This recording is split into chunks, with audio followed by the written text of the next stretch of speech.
Hello friends, in this video I will go in detail and explain a framework that you can make use of in order to answer any interview question where you are required to either share your experience from the past or you've opted to share any story or example from your past experience in order to demonstrate a skill or in order to demonstrate a particular trait or characteristics that the interview is looking for. So in this video I will cover what is CAR model, where to use it, why to use it, and how to use it with the help of an example. Now this model that I will talk in this video is known as the CAR model, which is also famously known as the STAR model.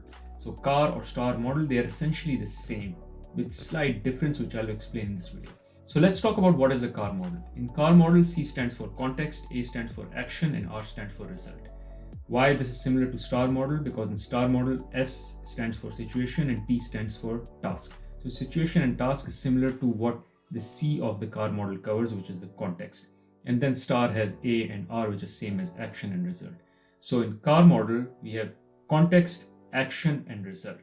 Now let's talk about where we use it. We use it whenever an interview asks us a question where we are supposed to share with them or reflect on an example or an experience from the past. So whenever you're talking about your experience from the past, you would not just go about telling a long story to the interviewer in a story format. It has to be done in a very concise and a very structured way. And this CAR model provides that structure. Now on the surface, it may seem that the CAR model is only usable for behavioral interview questions. However, I would challenge that. So much so, even if it's a technical interview question and you are giving a technical answer back to the interviewer, it is always good to add some example from your past experience in order to tell them or substantiate that whatever you're telling them, you've experienced it in past. So when you give that example, here comes the use of the CAR model. So every time you're sharing an example, work experience, or a situation from the past, you make use of the CAR model. Similarly, if it's a situational question where the context is already given to you and they want to know how you would act in that particular situation, obviously you share the actions and results, but then on top of that, you can always go back and say, by the way, the situation you just told me, I've experienced it in past. And this was the situation, this was the action and result I took. Again, sharing experience from the past, even to answer a situational question. So CAR model is not just limited to behavioral interview questions, rather it can be used in any interview question where you are required or you think it is valuable for you to share an experience or example from your past. Now, one important call out before we move forward. In case you find any value from this video, I have two requests for you. One, press the like button as this motivates me. Second, subscribe to the channel so you get notified as soon as I put new content on this channel. On this channel, I post twice a week talking about career and financial success for early and mid-career professionals. Now let's get rolling back into the video. So you will start with the C of the CAR model, which is the context. Here you will explain the situation in which you were in with regards to whatever example you're sharing from the past. Then you will talk about A, which is the action. So what action you took in order to solve the situation or the challenge or the problem, which you've explained in the context. And then what was the result because of the action that you took. So the context is all about the problem or the challenge. A is about the action you took in order to solve it. And then R is the results that you achieved by solving that particular problem. Now the key reason to make use of the CAR model is to give structure to your answer, as against just rambling or telling a long story and giving details or going into angles which are not required at all. Secondly, and more importantly, you make the interviewer's life easy. Now how do you do this?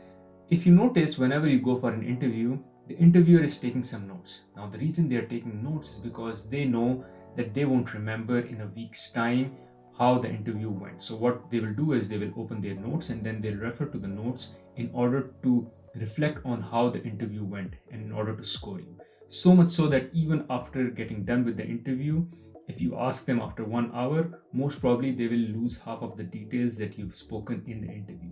So they're taking those notes. Now the challenge is, it is very difficult for the interviewer to know what is that you are saying is relevant for them to take note of. But how about you make it very easy for them? You give your response in such a structured way that they are able to compartmentalize each of your responses. So you talk about context. So you explain the situation and you say, this was the situation, this was the challenge. Then I did this action and I took 3 actions, 1, 2, 3. And then the result was such, and hence these were the results. because this way what you will do is you will make it very easy for the interviewer to know exactly what to take note of and what to write, as against you rambling and telling the story and the interviewer is not sure what to take note of. And in that scenario, what the interviewer would do, they would not do anything. They would just sit back and listen to your entire story and hope that you say something that they will remember by the end of the story, in order for them to create that structure in their mind so they can take note of that particular example that you've shared. So the key idea of using the CAR model is to make it very easy for the interviewer to understand your example, take their notes, and then be able to reflect on the notes later when they review and score you or debrief with the hiring manager or other interviewers. Now let me talk about how you should go about using the CAR model, and here I will share an example from my own experience where I'll apply the CAR model. So the example that I have is from the time when I joined the role of Logistics Finance Manager with Procter & Gamble in Middle East. So after assuming the responsibility, the first thing I did was to understand the progression of the cost of logistics in Middle East. And what I realized that year on year for past 5 years, the logistics cost in Middle East was exponentially increasing for Procter & Gamble. Now here I've set the context. The context I've set is that I took over a new role. This is about my role with Procter & Gamble Logistics Finance Manager Middle East. The cost of logistics cost is on a high in Middle East, and that is the problem. So I've called out the problem. The problem is that the cost is increasing and it's exponentially increasing, especially ahead of inflation. So there's something wrong which I need to fix now. So now I will talk about the action. Now the action has two parts. One is me understanding why that problem is occurring. So I did an analysis, review and all, which would be an action. And then the action is the solution of solving that. So what I did was, first, I did a benchmarking versus other markets to compare the logistics cost versus other markets. What I realized that the logistics cost in Middle East was significantly higher than the European markets. Even though when oil is cheaper than, let's say, water in Middle East, the cost of logistics was very high. So fuel is one factor which really drives the cost of logistics. And if the fuel is very cheap in Middle East, why is it that the logistics cost is very high in Middle East compared to other European markets?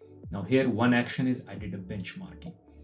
Now the second action that I took was to create a loss analysis where I created an ideal cost structure that should have been for the Middle East logistics cost, which is if everything was perfect or ideal, what should be the cost structure? And then use the actuals to map it versus the ideal scenario and see where the gaps and the leakages are. Is it in the fuel? Is it in the rental? Is it in the salaries of the driver? And so on and so forth. So basis that analysis, I realized that the gap is coming from the truck rental.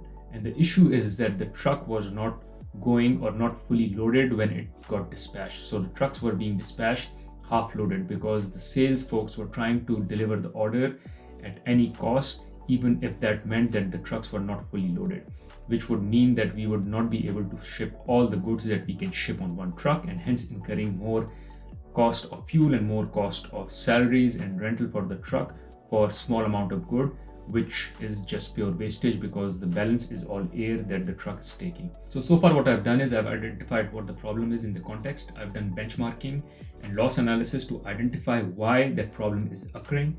Now this is because the trucks are not fully loaded. And now I will find the solution to this problem. That would be another action. And the solution to this problem was to create an incentive for the customer to order full truckload. So whoever was placing the orders, we incentivize them by saying, if you place a full truckload order, we will give you 2 or 3% discount. While we were saving like 10% on that truckload, we would pass half of that saving that we were making to the customer. And the customers were happy. Instead of ordering shorter or smaller quantities, they started to order in bulk. Because of them ordering in bulk, we were able to fill up the entire truck. So just to summarize all of this, the context, what was the problem? The cost was rising. Benchmarking and loss analysis identified why the cost was up. That is because the trucks were not fully loaded. The solution was to incentivize the customer so they order in bulk so we can load the trucks in full. When they order in bulk, we were able to save 10% of the cost. When we save 10% of the cost, we give them 3% of the discount and pocket 7%. And this was the result. So this way the company saved money. So again, CAR, context, action, result. So now this makes it very structured for the interviewer to take notes. What notes they would take is exactly what I said. The cost is high, loss analysis, benchmarking, solution to incentivize the customer, save cost. If you check his notes, whatever he or she is writing, you will realize that these are the 4 or 5 bullets that they've taken. Because this way, when they will debrief later or try to score you later, they will be able to put the entire story together just because you gave them the story in a very structured format. And they can picture the entire story and recreate it when they are scoring you, and hence giving you a good score. Thank you for watching this video. Hopefully this video was helpful. And in case you did find this video helpful, I'm sure you will find another video helpful as well, where I talk about how you can create a winning resume. So check that video out as well. Other than that, I've made another video where I talk about how you can go about preparing one of the most underprepared interview questions, which is tell me about yourself. It is a very important question that you should be preparing. Check out the video here. Thank you.